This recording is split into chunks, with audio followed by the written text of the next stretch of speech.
Que a graça e a paz de nosso Senhor e Salvador Jesus Cristo esteja em cada coração. É com muita alegria que nós estamos aqui para mais uma videoaula. E hoje a lição de número 10, que tem como tema Só o Evangelho muda a cultura humana. Nós vamos aprender aqui que toda cultura na face da terra, ela pode ser transformada pelo poder do Evangelho. Mas para que a gente tenha real noção acerca desse assunto, a gente precisa aprender o que é cultura, como foi a cultura antes do pecado, como se tornou a cultura depois do pecado, como é a cultura dos gentios, como é a cultura do povo de Deus e como deve ser o povo de Deus hoje influenciando as culturas. Então a lição de número 10, ela é muito oportuna porque nós precisamos influenciar as pessoas como luz do mundo e sal da terra. Então nós vamos aprender aqui na lição de número 10, só o Evangelho muda a cultura humana. E o slide 2, esses slides ficaram muito bons, você pode baixar os nossos slides. Na descrição do vídeo, você vai encontrar o link que vai te direcionar lá na página da Academia Teológica, onde estarão os slides, você poderá baixar. Ok? Vamos lá? Primeira parte diz assim, o que é a cultura? Primeiro tópico, definição de cultura, subsídio teológico. Em geral, cultura significa coletividade de hábitos. Esses hábitos podem mudar de acordo com as necessidades coletivas do comportamento humano. Então, primeiro tópico aqui, o que é cultura? É a coletividade de hábitos. Quando você tem um hábito e aquele hábito ele se torna comum entre um grupo de pessoas e isso estende-se através dos anos, então está formada uma cultura, tá? Coletividade de hábitos que acaba adquirindo tradição. Até se você pesquisar o Sebrae em relação às empresas, o Sebrae diz que uma empresa com 5 anos adquire conceito e com 10 anos adquire tradição. E no estudo da sociologia do comportamento humano, das pessoas, dos grupos sociais, realmente novos padrões de conduta são adquiridos num tempo mínimo de 10 anos. Então, toda a coletividade de hábitos, onde as pessoas começam a fazer igual ou de igual forma, e isso perdura de no mínimo aí 10 anos, já se formou uma cultura, ok? Então, cultura é coletividade de hábitos. Vamos lá? Slide 3, tópico 2, a cultura dos gentios. Agora vamos entender acerca disso. Subsídio teológico. Lamentavelmente, depois de Caim ter caído em desgraça e ter se apartado de Adão, sua descendência passou a adorar a criatura, conforme Romanos 1, 18 a 25, e a imaginar coisas vãs, conforme Gênesis 11, 6 e Salmo 2 e 1. Antes do dilúvio, isso aconteceu com os descendentes de Caim, e depois do dilúvio, aconteceu com os descendentes de Cã. Esses hábitos, ou essa cultura gentílica, se caracteriza pela sensualidade, prostituição, mentiras, maldades, contendas, corrupção, homicídios e etc. Olha que terrível, conforme 1 Coríntios 6, 9 e 10. Então a cultura dos gentios, a palavra gentil, para quem não sabe o que é gentil, gentil significa outra gente. Essa expressão se popularizou quando os judeus já estavam bem estruturados na sua doutrina, principalmente ali quando eles se reorganizaram no tempo dos Macabeus, e aí começou a se popularizar isso, 200 anos antes de Cristo. Começou a se popularizar que quem não pertencia ao judaísmo era outra gente. Então eles usavam a expressão gentil, outra gente. E os gentios, quando nós falamos no meio teológico, outras gentes, que não perseveraram em andar na vontade de Deus. Isso começou lá com Caim. Quando Caim se separa do seu pai, da sua família, toda a descendência de Caim, eles começaram numa coletividade de hábitos totalmente contrária à vontade de Deus. E aí surgiu uma cultura pecaminosa, os descendentes de Caim, e depois do dilúvio, os descendentes de Cã. Cultura pecaminosa, hábitos pecaminosos. E eu fiz aqui uma pequena lista deles. Sensualidade, prostituição, mentiras, maldades, contendas, corrupção, homicídios, etc. E a igreja hoje ela está inserida, dentro desse contexto cultural pecaminoso. Eu costumo dizer que nós, os cristãos que temem a Deus, nós somos igual a garça. Estamos com o pé no lodo, na lama, e não podemos sujar nossas penas. Você olha a garça andando num banhado, no lodo, ela está com os 2 pés atolados no lodo, mas as suas penas branquinhas. Você não vê uma mancha de sujeira. A igreja tem que ser assim. Nós estamos morando no meio de culturas pecaminosas e não podemos nos contaminar. Ok? Vamos lá para frente, slide 4. Terceiro tópico. Agora vamos ver a cultura do povo de Deus. Subsídio teológico. A cultura do povo de Deus está baseada no conhecimento de que existimos para viver com Deus e para Deus em seu reino de alegria, totalmente diferente dos gentios, conforme 1 Coríntios 10, 31 e Romanos 14 e 17. Então a cultura do povo de Deus, nós entendemos que nós vivemos, existimos para viver com Deus, para Deus e no seu reino de alegria, andando sempre na vontade de Deus com alegria, servindo a Deus com prazer, porque a vontade de Deus é só plano de paz para conosco. Diz a Bíblia que os pensamentos do Senhor para conosco são planos de paz, pensamentos de paz. Então, o povo de Deus tem o hábito de viver para Deus, de ter uma vida saudável, de procurar andar na vontade de Deus, cumprir a vontade de Deus, andando na justiça, na misericórdia, no amor, na verdade, na honestidade, na bondade, na caridade, na paz. Esse é o povo de Deus.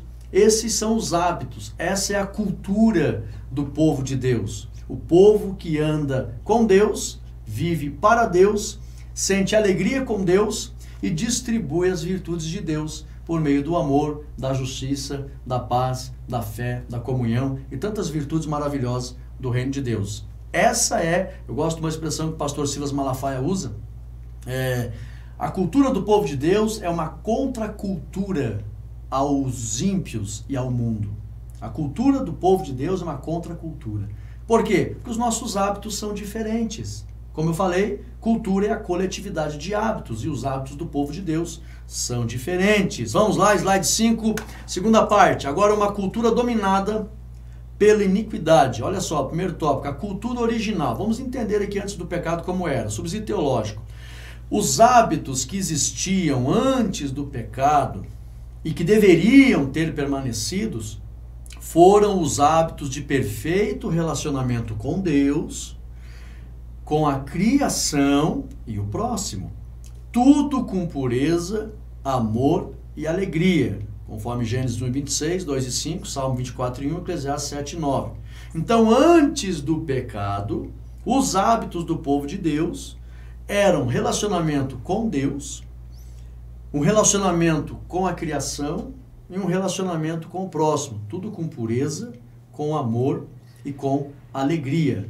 Isso antes da queda.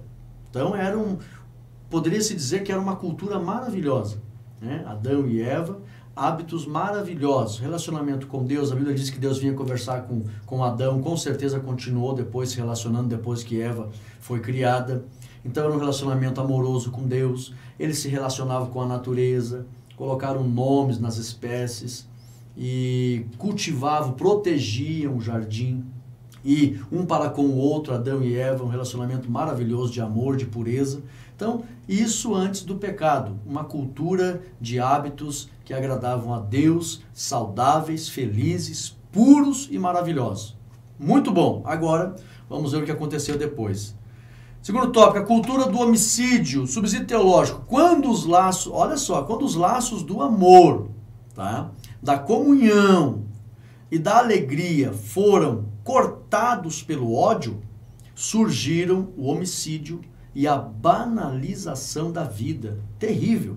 Até os dias de hoje, isso faz parte de todas as culturas da terra. Conforme Gênesis 4:23, 6, 4 e 11. Por isso eu coloquei aqui na imagem um revólver ali, disparando, porque hoje já existe a banalização da vida. As pessoas matam por nada. Mas tudo isso aconteceu depois da queda. Por quê? Porque os laços do amor que havia, hábitos de amor, hábitos de comunhão, hábitos de alegria, foram quebrados cortados pelo ódio. De quem? De Caim. Sentiu o ódio de Abel e matou Abel. E a partir dali os descendentes de Caim, já começa lá com Lameque, já começaram a matar as pessoas. E aí começaram a fabricar armas para se defender. Muita gente começou a trabalhar essas questões, não só para a agricultura, mas também para a defesa. Por quê? Porque a morte começou a se tornar algo natural entre os descendentes de Caim. Foram eles que desenvolveram muitas armas. Já matavam as pessoas e um queria se defender daquela maldade. E aí surgiu muitas coisas ruins por meio da família de Caim. Então a cultura do homicídio. Hoje, irmãos, se você for pesquisar, o número de pessoas que morrem no Brasil assassinado é maior do que muitas guerras que estão acontecendo hoje em várias partes do mundo. Isso é a cultura do homicídio. Só a graça do Senhor Jesus. Slide 7, olha só. Terceiro tópico, a cultura do erotismo. Eu quero avisar os irmãos, se você vê algum erro de digitação aí, nós vamos fazer uma outra correção ali antes de postar os slides para os irmãos baixar, tá? Então nos compreendo. Subsídio teológico. Uma segunda grande prática pecaminosa que surgiu como hábito maligno foi o erotismo. Então nós estamos vendo aqui a cultura gentílica, do mundo, do ímpio. Vimos aqui do homicídio, agora do erotismo.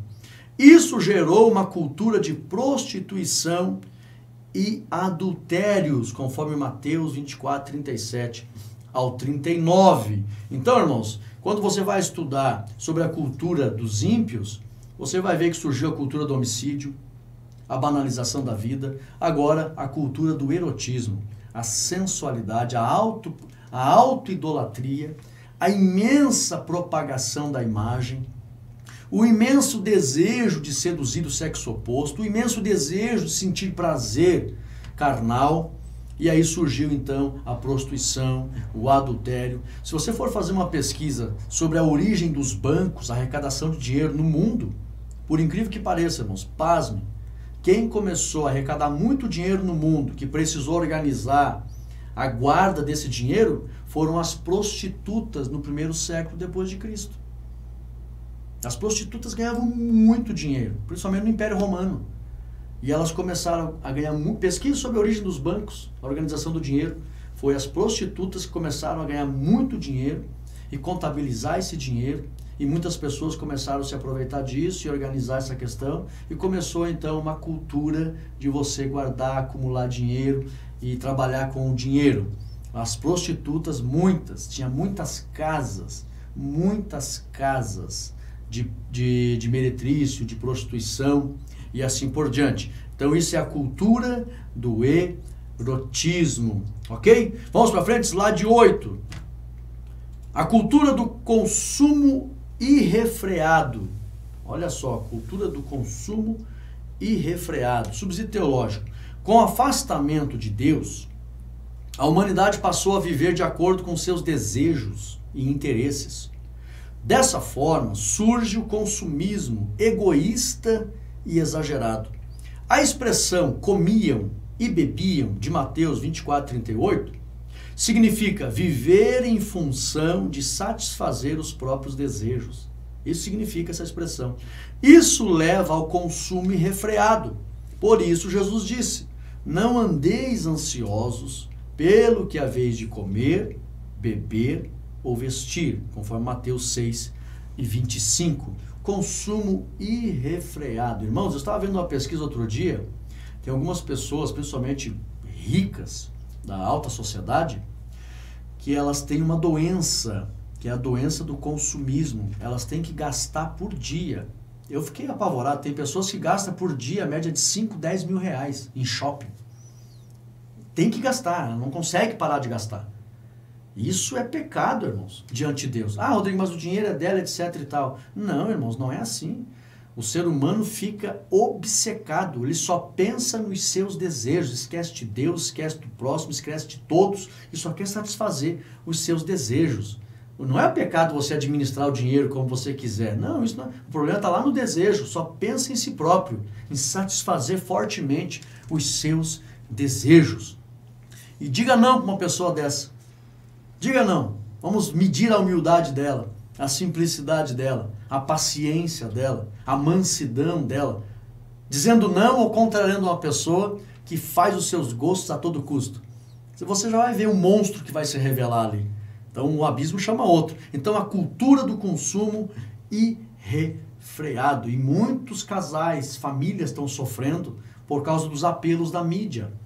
A mídia hoje, irmãos, tem especialistas que trabalham só na questão de seduzir, de atrair as pessoas para comprarem seus produtos.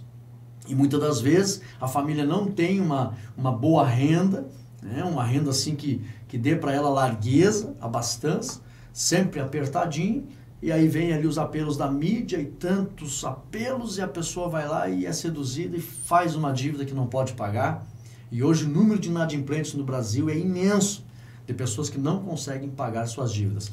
Isso já destruiu famílias, isso já destruiu inúmeros casamentos, isso já fez muitas pessoas tirarem suas vidas por causa do consumo irrefreado. Sem contar que hoje a obra de Deus, o evangelho poderia já ter sido pregado no mundo inteiro, se todos os cristãos dessem as mãos e investissem na tradução de Bíblia. Tem mais de 6.000 línguas no mundo e ainda tem aproximadamente 2.000 línguas que não tem nada da Bíblia. Precisa de investimento financeiro para traduzir essas Bíblias e evangelizar o mundo. Mas as pessoas, elas só pensam em si próprias. As pessoas só pensam nos seus desejos. E muitos, num desejo irrefreado de consumismo, não ajuda nada a obra de Deus. É lamentável, irmãos. Vamos para frente? Slide 9. Terceira parte, o evangelho transforma a cultura. Só o evangelho, irmãos, pode mudar. Agora, olha que interessante. Jesus nasceu num contexto cultural, subsídio teológico. Jesus não absorveu os hábitos pecaminosos da cultura grega, romana e judaica. Sim, o judaísmo, das práticas dos fariseus, Jesus não absorveu nada disso. Pelo contrário, ele influenciou essas culturas a fim de conhecerem e absorverem os hábitos que agradam a Deus. Por isso que ele disse lá em Mateus 11, 28, vinde a mim, todos, depois ele fala, aprendei de mim, que sou manso. Então ele chamava as pessoas, atraía as pessoas, influenciava as pessoas. Jesus não absorveu a cultura pecaminosa. O problema não são hábitos que são comuns, os problemas são os hábitos pecaminosos, tá? Saiba separar isso. Tem muita cultura por aí, irmãos, que não vai levar para o inferno, que não é pecado. Tem muitos hábitos coletivos que não é pecado, não vai destruir. Mas você tem que ter sabedoria de Deus, conhecimento da palavra, para identificar os hábitos que são pecaminosos, contrários à vontade de Deus, contrários à justiça do reino de Deus, contrários à prática da verdade, contrários aos princípios do reino de Deus. Então você tem que identificar os hábitos que são contrários à palavra de Deus. Vamos para frente? Slide 10. O evangelho transforma a cultura. Olha só que interessante. Para poder influenciar a cultura coletiva de uma região, cidade ou país, é necessário influenciar as pessoas que estão em volta. Bons exemplos de amor a Deus e ao próximo, pureza diante de Deus e do próximo, justiça para com Deus e com o próximo e fé, têm o poder de influenciar qualquer cultura ou hábitos contrários à vontade de Deus, conforme Mateus 5, 13 e 14. Vou repetir aqui. Exemplos de amor a Deus e ao próximo, justiça para com Deus e com o próximo, fé pode influenciar qualquer cultura. Aleluia! Pureza também diante de Deus e do próximo. Outro dia eu estava contando aqui para uns alunos, havia um pai trabalhando no laboratório e o filho chegou com uns brinquedos. Ele disse, pai, vamos brincar, pai, eu quero brincar. Ele disse, meu filho, eu estou muito ocupado, mas o pai vai te dar uma atividade para nós brincar junto, tá? Eu não vou dizer não para você. E o pai tem que ser esperto, você não pode reprimir o desejo de uma criança assim, que ela pode ficar bem frustrada. Não que você vá dar bardo ou paparicar demais, mas tem que ter sabedoria. Eu disse, não, vamos brincar e tal, mas uma brincadeira aqui que primeiro você faz a tua parte, depois eu faço a minha. Então o que é, pai? O pai tinha um mapa lá, um mapa mundi, que ele nem usava mais. Ele disse, o pai vai cortar esses países aqui, ó, desse mapa mundi aqui, ó, e eu vou embaralhar e você vai organizar um mundo para o pai. Depois o pai vem conferir. Beleza? Beleza. Pegou a tesoura lá e começou a cortar. E ele disse, aprendeu a cortar? Aprendi. Então corte agora cada país aí e depois vou embaralhar e você vai. Beleza. Aí o pai pensou, até ele cortar e depois embaralhar, e depois organizar o mundo, vai horas. Aí eu consigo terminar meu trabalho tranquilo. Não passou 30 minutos, ele chegou e disse: pai, o que foi, meu filho? Já organizei o mundo. Mas como? De que jeito? Se aquilo, vários países, e até embaralhar e até montar. Não, pai, ó, dá uma olhadinha lá. O pai dele chegou lá, olhou, o mundo totalmente organizado. Depois de ter sido cortado todos os países, embaralhado, o menino chegou, o pai olhou, todo o mundo organizado. Ele disse: como é que você conseguiu fazer isso aí, meu filho? Ele disse: não, pai, é que eu notei que atrás do mapa tinha o desenho de um ser humano. Aí eu pensei que se eu organizasse o homem, eu iria organizar o mundo. Aleluia. E é uma grande verdade, irmãos. Quer mudar o mundo? Comece a influenciar as pessoas que estão à tua volta.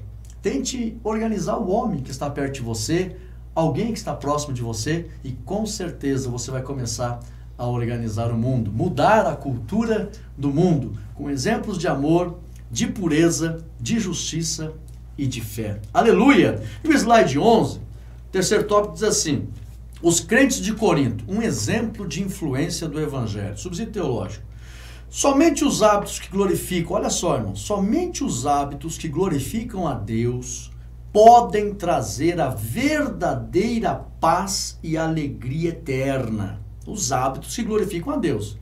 Vamos entender algo aqui. Dessa forma, as pessoas que estão em volta daqueles que carregam as boas novas do evangelho sentirão desejo de sentir a paz e a alegria que os dispenseiros de Cristo sentem.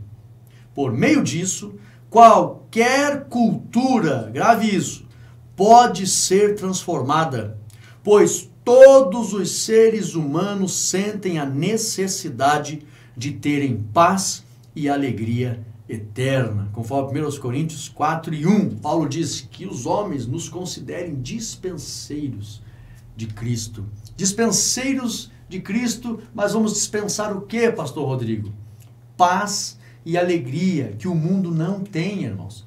Os nossos hábitos que glorificam a Deus transmitem paz e alegria. As pessoas que estão ao nosso redor vão sentir desejo de sentir o que nós sentimos. Ficou meio até redundante as expressões aqui, né? Mas eles vão querer sentir e ter essa paz. Basta querer influenciá-los. Foi o que aconteceu com o apóstolo Paulo.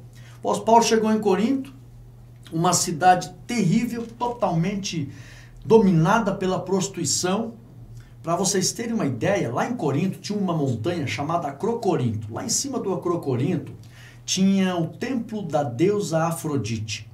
Nesse templo tinha 1000 sacerdotisas que faziam rituais para a deusa Afrodite, só que eram rituais de sexo, de orgias. Era tanta orgia naquele templo que quando se falava de mulher de Corinto, logo se vinha à mente as sacerdotisas do templo, as prostitutas de Corinto. Quando falava de mulher de Corinto, as pessoas já, são as mulheres dos rituais sexuais. Pra você ter uma ideia, as pessoas, cidadãos de Corinto, oravam em direção ao templo de Afrodite e diziam assim: ó Deus Afrodite, nunca deixai faltar prostitutas em Corinto.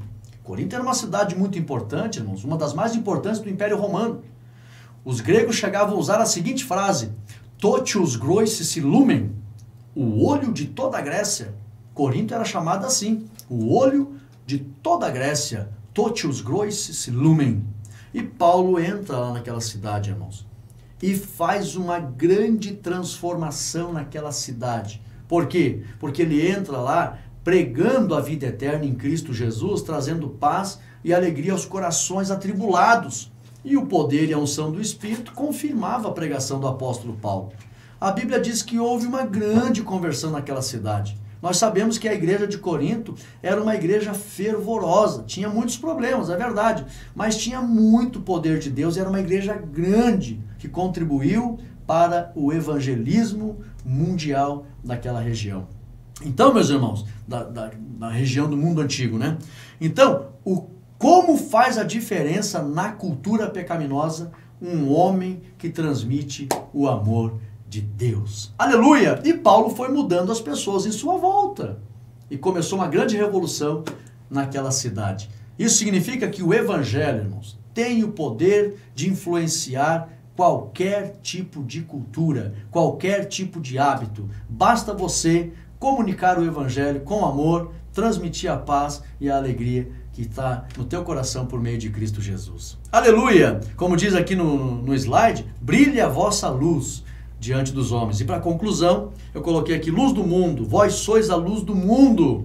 Não se pode esconder uma cidade situada sobre um monte. Aleluia! Meu amado irmão, em você está a luz do Evangelho, está o amor de Deus, está a paz e a alegria do Espírito, e as pessoas que estão em tua volta, pode ter certeza, você vai mudar a cultura dessas pessoas para que elas adotem hábitos de alegria, de paz e de felicidade verdadeira. Aleluia! Eu convido você domingo a estar na igreja para conversar com os irmãos acerca dessa grande realidade. Nós temos aí uma diversidade de cultura, principalmente no Brasil. O Brasil é um mosaico de culturas. 40% da população brasileira é afrodescendente. Pra você ter uma ideia, o português é uma das únicas línguas do mundo que as nossas palavras se associam a quase todos os idiomas da terra. Por quê? Porque tem várias culturas aqui no nosso Brasil. Então nós temos que influenciar essas culturas com a cultura dos hábitos do reino de Deus. Aleluia! Deixa o teu ok nesse vídeo, tá? Compartilhe esse vídeo e fiquem todos na paz de Cristo Jesus. Amém.